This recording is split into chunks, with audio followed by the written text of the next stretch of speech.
Hello, Capricorn. My name's Diane. This is Artsy Wisdom. I'm going to be doing a September forecast for you using astrology and my tarot cards. I read tarot. I'm an intuitive. I do hypnotherapy. I'm a life coach. I do paper divination where I crumple paper. And my goal with this channel is to connect us all to the divine because I believe that we are all one and we're all fractions of light. So I love that all of you that have subscribed and keep coming back. I really appreciate it. Thumbs up. All wonderful. So thank you very, very much. I really do appreciate it. So Capricorn, I am shuffling. Mars is in your 10th house of career, and it will be till next month. I'm reading my astrology program on the computer. That's why I'm looking to the side.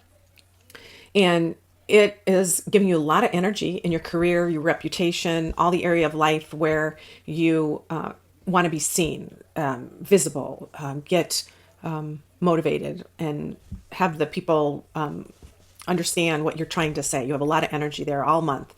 It's going to be squaring your sign, it's going to be squaring Pluto at the end of the month into October, which will also, it's a tension square, but that gives you a even bigger push. So those things are happening between your personality, who you are, and your career. So it's really going to really propel you a little bit that at the end of the month, but you're going to lead up to that using that Mars energy in Libra.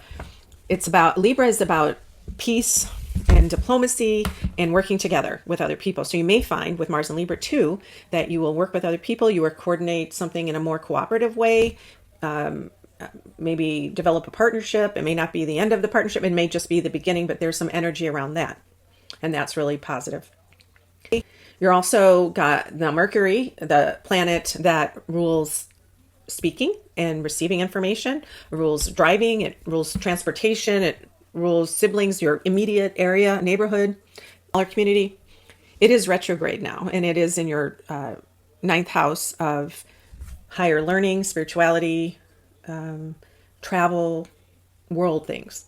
Mercury there is classic for losing tickets or something happening with travel. Something where the computers break down, you don't get where you need to be, the flight gets canceled, and I know flights get canceled all the time, but this is typical for that. So if you are traveling, make sure that all the details are taken care of and then double check them. You need to review and reassess. This is also about you maybe speaking to somebody about in another culture and talking to them and communicating with them. It doesn't have to be traveling there, but maybe through the internet or whatever, and connecting on a higher level about something philosophical, abstract, and working with them with that. And you may be hashing out some ideas, and that's also a good possibility, somebody in another country. You just want to make sure by the end of the September, this is going to be all cleared up, but until then, there'll be a lot of back and forth, and there'll be, and it may inspire you a lot because it's a Virgo, and that's trining your Capricorn sun or rising sign, and that's a positive energy flow. And also if you're thinking about publishing, I wouldn't do that just yet. I would wait because that ninth house that Mercury retrograde, is not great. So this is a good time to edit, great time to edit if you're writing a book, do some editing. Venus in Leo is in your 8th house of other people's money and other people's resources, intimacy, sex, death, taxes, Scorpio stuff. And it's been there for the last, I think, 3 or 4 weeks, and it's going to finally leave there next month. But until then, Venus is about luck, and it's about beauty, and it's about money. So you may find your partner gains more money, or you might find the intimacy ramps up quite a bit and you experiment. That's a possibility. Venus in Leo is it may make you feel like you're more beautiful inside and out. It's very heartwarming. It makes me feel like if you had a relationship or you find somebody to have a relationship with, it feels very kind and wonderful and heartwarming, and I'm trying to think of the words to describe it. But if you can imagine somebody seeing the beauty within you and you seeing the beauty within them, and it feels like that magic, that's the feeling I get. Now, Venus, I want you to enjoy that period of time, but things will ebb and flow until the end of September, early October. And once that ends, that'll be more of the long-term effects of what's happening right now. But it seems like it's a very fun time to experiment It also could be lucky with money, other people's money, your partner's money for sure.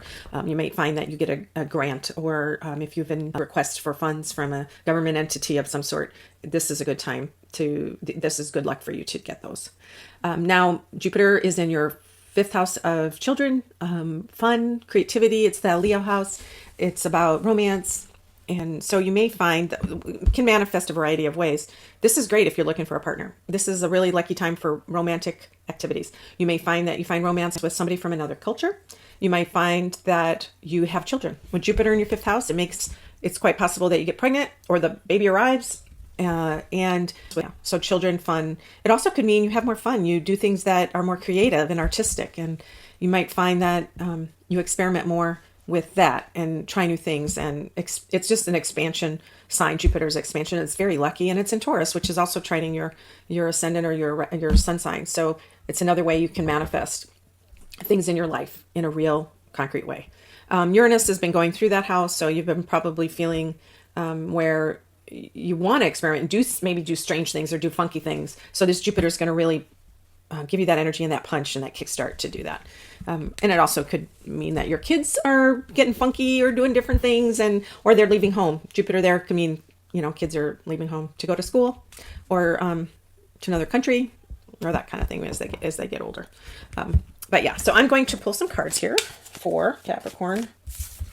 Okay, Queen of Wands. This is a Leo card. It's a fire sign.